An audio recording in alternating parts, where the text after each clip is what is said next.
কেমন আছো তোমরা সবাই? আশা করি তোমরা সকলে খুব ভালো আছো, আমিও খুব ভালো আছি। তো অনেক দিন আমি ব্লগ পোস্ট করি না আমার চ্যানেলে, শর্টস দিই মাঝে মাঝে, কিন্তু কোনো ব্লগ দিই না। তো আজকে ভাবলাম একটা ব্লগ বানাই। তো চলো আজকের দিনটা কেমন কাটাই তোমাদের সঙ্গে সেটাই শেয়ার করব। তো সানুপুচু ব্লগসে আরেকটি নতুন ভিডিওর সঙ্গে তোমাদের সকলকে জানাচ্ছি ওয়েলকাম এবং অনেক অনেক ভালোবাসা। আশা করি তোমাদের ভিডিওটা ভালো লাগবে, আর যদি ভালো লাগে অবশ্যই লাইক কমেন্ট শেয়ার করো। তো চলো দিনটা কাটানো যাক। তো দেখো সকাল সকাল আজ আমাদের বাড়িতে টিফিনে হয়েছে ধোসা, সাথে নারকেলের চাটনি আর বাঁধাকপির ঘন্ট। তো এটাই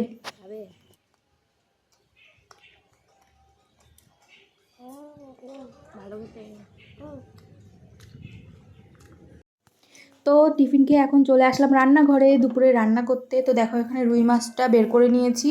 তো আজকে আলু দিয়ে রুই মাছের একটু ঝোল ঝোল করবো পাতলা। আর এদিকে দেখো রুই মাছটা ধুতে ধুতে এদিকে আমি লাউ শাক বসিয়ে দিয়েছি, লাউ শাকটা প্রায় হয়ে এসছে। তো এদিকে দেখো মাছ পরিষ্কার করে আমার লবণ হলুদ মাখানো হয়ে গেছে। এবার মাছটা ভাজবো কড়া করে।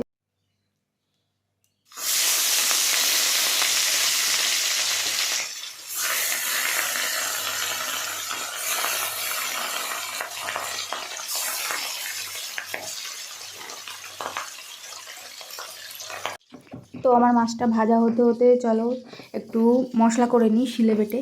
তো আমি প্রেফার করব যে শিলে বেটেই মশলা করতে, মাংসের হোক মাছের হোক, কারণ শিলে বাটা মশলার না একটা টেস্টই আলাদা রান্না করলে মিক্সির থেকে।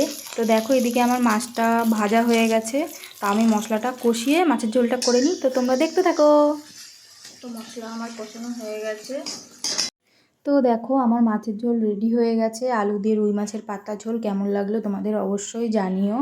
আর আমার বড় ওদিকে চলে এসছে, স্নান করে ওকে খেতে দেবো। তো আজকে দেখো দুপুরে মেনুতে আছে সাদা ভাত, উচ্ছে ভাজা, লাউ শাকের তরকারি, আর আছে পাতলা রুই মাছের ঝোল, আর ডাল ছিল, আর ভেন্ডি ভাজা ছিল যেটা তোমাদের সঙ্গে শেয়ার করিনি।